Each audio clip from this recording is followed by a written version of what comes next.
Assalamualaikum warahmatullahi wabarakatuh. Alhamdulillah para ibu-ibu dan sahabat-sahabat akhwatillah yang saya muliakan. Baiklah, dalam kesempatan kali ini ya kita mulai lagi pembahasan kita mengenai kehadiran siapa. Maksudnya di sini adalah kehadiran Allah, atau kita merasa bahwa ada yang selalu hadir di tengah kita untuk mengawasi kita ya. Selama ini ada nggak yang ada perasaan ketika kita melakukan sesuatu, maka kita merasa ada seseorang yang mengawasi kita ya. Nah, kalau sudah ada yang sudah merasa seperti itu, berarti sudah mempunyai tingkat rasa yang sudah mulai peka ya. Jadi kalau apa saja yang menjadi sesuatu bagi kita itu terawasi ya. Misalkan kita lagi masak nih ya, lagi masak, kemudian ada suami yang kita niatkan untuk membuatkan sesuatu yang paling nikmat ya. Nah, terasa kita ada yang mengingatkan kita, oh ini kurang garam misalkan, oh ini belum pas rasanya. Nah ini di sini ada permainan rasa ya. Atau ketika kita di malam hari ada rasa ketakutan misalkan karena takut ada pencuri atau takut ada yang ingin berbuat jahat misalkan, maka kita merasa diawasi bahwa ada yang akan melihat kita, ada yang memperhatikan kita. Nah ini sangat ini ya, sangat mulai peka dengan rasa itu adalah satu tingkat keimanan yang luar biasa ya, dimana kepekaan ini adalah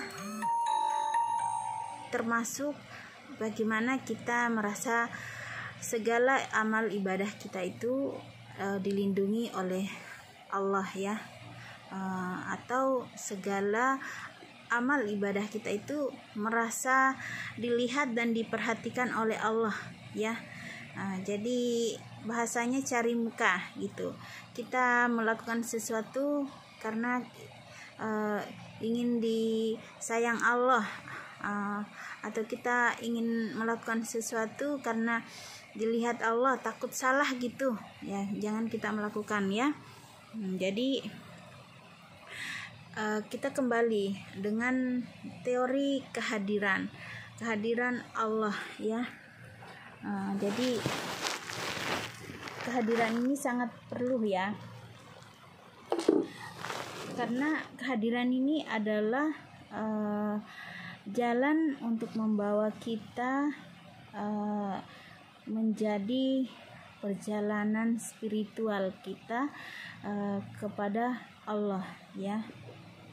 Kemudian kehadiran itu kita merasa dan meyakini bahwa Allah itu sedang mengawasi kita ya, baik kita melakukan kebaikan, kadang kita melakukan kebaikan tapi dengan kebaikan itu malah ada rasa sombong yang timbul di hati kita. Nah ini sebenarnya termasuk salah juga ya. Ada juga yang bagus, ketika kita melakukan kesalahan kita merasa bahwa ada Allah yang melihat kita. Nah ini adalah merasa kehadiran itu adalah sesuatu yang mengingatkan ya. Jadi Allah itu menyaksikan segala gerak-gerik kita dan segala pikiran-pikiran kita, segala sikap-sikap kita dan tidak mengenal waktu, ya, tidak mengenal waktu dunia, di mana Allah memperhatikan itu semua hamba, baik yang terkecil maupun yang terbesar, semuanya Allah dalam perhatiannya. Karena kenapa? Karena kita ini makhluk Allah, jadi kita diperhatikan. Ya, sama dengan contoh semisal anak kita nih, kita mempunyai anak, maka anak itu mulai dari bangun kita perhatikan, mulai dia dari bangun sholat subuhnya, kalau dia masih bayi kita periksa kencingnya apanya, dari ketidaknyamanannya kita perhatikan. Nah, begitu Allah memperhatikan kita, karena rasa kasih sayang Allah itu yang sangat tinggi terhadap hambanya. Ketika rasa ini timbul dalam diri kita, ya, kita selalu bergerak dan beraktivitas di alam dunia ini dengan penuh ketenangan. Kenapa? Karena kita termanage dan terarah, karena semuanya bersumber dari sebuah tujuan yang jelas, ya. Jadi kita punya tujuan yang jelas, kita melakukan apa dan kita niatnya apa, terus tujuannya apa, itu sudah termanage, ya. Jadi orang yang merasa dirinya diawasi oleh Allah, maka semua sikap-sikapnya itu mulai dia bangun tidur sampai tidur kembali itu semuanya terarah, ya, terarah.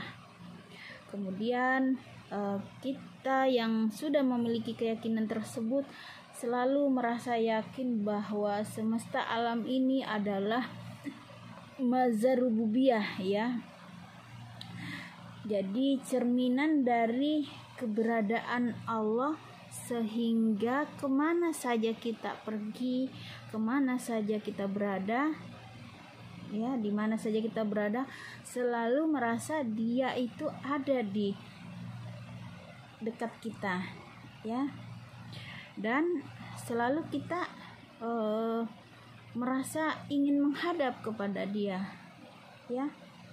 Jadi ini adalah lezatnya kenikmatan yang sangat nikmat, luar biasa, ketika seseorang sudah memiliki rasa yang bisa menghadirkan Allah di dalam jiwanya. Fa aina ma tuwallu fa thamma wajhullah, ya. Benar-benar terjadi dan benar-benar menjadi nyata dan bermanifestasi atau menyatu dengan jiwanya, ya, ini di dalam surat Al-Baqarah, ya. Dalam surat Al-Baqarah ayat kalau nggak salah 115, ya. Pertanyaan besar adalah apakah mungkin kita mampu meraih derajat ini, ya.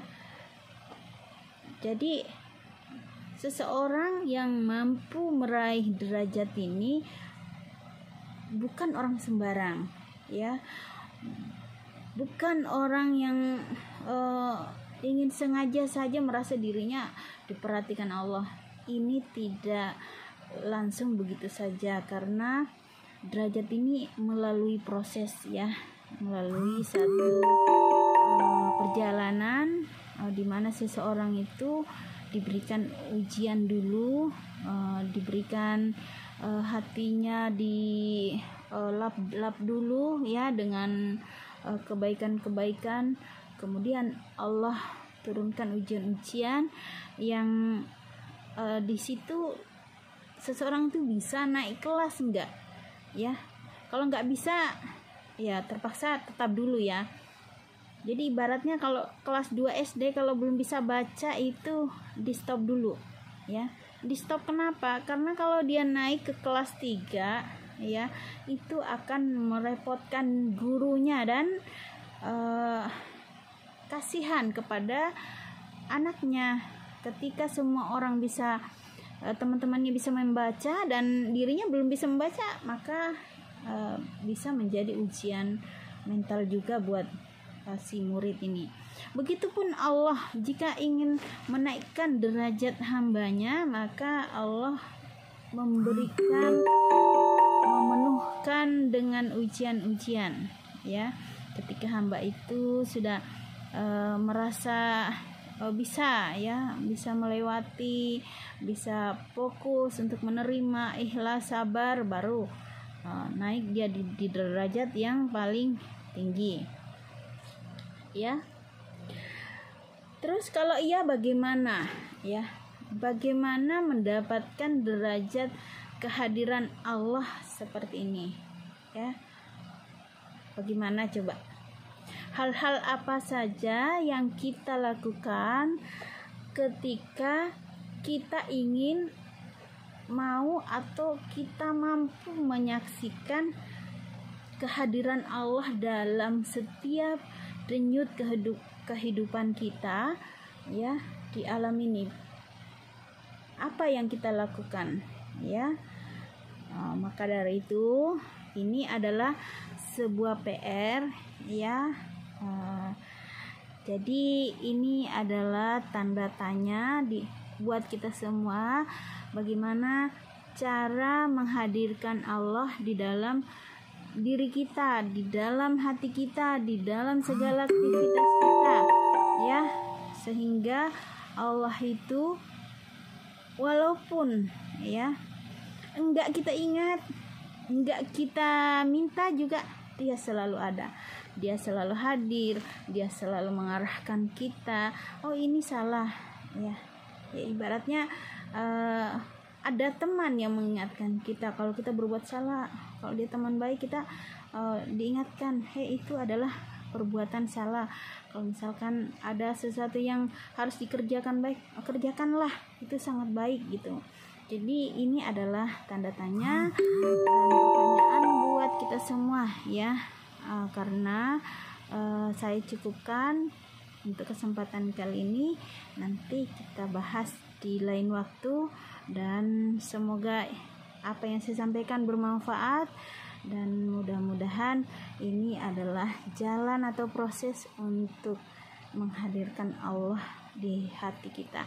Terima kasih, sekian dan assalamualaikum warahmatullahi wabarakatuh.